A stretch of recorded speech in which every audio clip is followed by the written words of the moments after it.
Pregnant ആയതിനു ശേഷം ഒരു പ്രൊഡക്റ്റ് ഇതുവരെയും യൂസ് ചെയ്തിട്ടില്ല. സ്കിൻ ആൻഡ് മേക്കപ്പ് അപ്പം കുറച്ച് പ്രൊഡക്റ്റുകൾ വാങ്ങിച്ചു. ഇത് ഹോസ്പിറ്റൽ ബാഗിലേക്കുള്ള സാധനങ്ങളാണ് കേട്ടോ.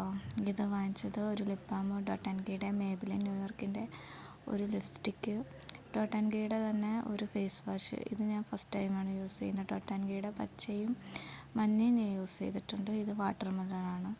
പിന്നെ ഒരു മോയ്സ്ചറൈസ് ക്രീം ഡോട്ട് ആൻഡ് കീയുടെ തന്നെ. ഇത് ഞാൻ നേരത്തെ യൂസ് ചെയ്തിട്ടുള്ളതാണ്, വൈറ്റമിൻ ഇയുടെ. പിന്നെ നമുക്കിത് ഫ്രീ ആയിട്ട് കിട്ടിയത് കേട്ടോ, ഒരു മാസ്ക് ഗുഡ് വൈബ്സിൻ്റെ. പിന്നെ ഡോട്ട് ആൻഡ് കീയുടെ ഈ ഷെയ്ഡ് ഇപ്പോൾ ഞാൻ ആദ്യമായിട്ടാണ് യൂസ് ചെയ്യുന്നത്. ഇതിനു മുമ്പ് ഞാൻ ഇതിൻ്റെ നല്ല ചെറിയ ഷെയ്ഡ് യൂസ് ചെയ്തിട്ടുണ്ട്. ഇത് നല്ല ഭംഗിയുണ്ട് കേട്ടോ ഇട്ടപ്പം. ഇത് തന്നെ ഇട്ടാൽ മതി, ലിപ്സ്റ്റിക്ക് വേണമെന്നൊന്നുമില്ല. നല്ല ഷെയ്ഡ് പോലെ, ഒരു ന്യൂഡ് ഷെയ്ഡ് പോലെ ഉണ്ട്. പിന്നെ ഉള്ളത് മേബിലിൻ ന്യൂയോർക്കിൻ്റെ. ഈ ഷെയ്ഡെന്ന് വെച്ചാൽ ഒരു ബ്രൗൺ ആണ്, പക്ഷേ ഡാർക്ക് ബ്രൗൺ ഒന്നുമല്ല. പക്ഷേ ഇത് കൊള്ളാൻ, നല്ല ഭംഗിയുണ്ട്. അങ്ങനെ ഈ ഒരു ഷെയ്ഡും വാങ്ങിച്ചിട്ടുണ്ട്. ഇതെനിക്ക് ഒത്തിരി ഇഷ്ടപ്പെട്ടു. ഞാൻ ന്യൂഡ് ഷെയ്ഡാണ് യൂസ് ചെയ്യാറുള്ളത്, പക്ഷേ ഈ ഒരു ഷെയ്ഡ് കണ്ടിട്ട് വാങ്ങിച്ചതാണ്. അത്യാവശ്യം കൊള്ളാം, നല്ലൊരു ഇതുണ്ടായിരുന്നു കേട്ടോ ഇട്ടപ്പോൾ.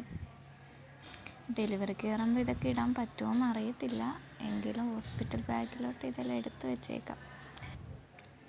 ഒക്കെ ഉണ്ടോ, നല്ല ഷെയ്ഡല്ലേ, എനിക്ക് ഒത്തിരി ഇഷ്ടമായി ഈ ഷെയ്ഡ്.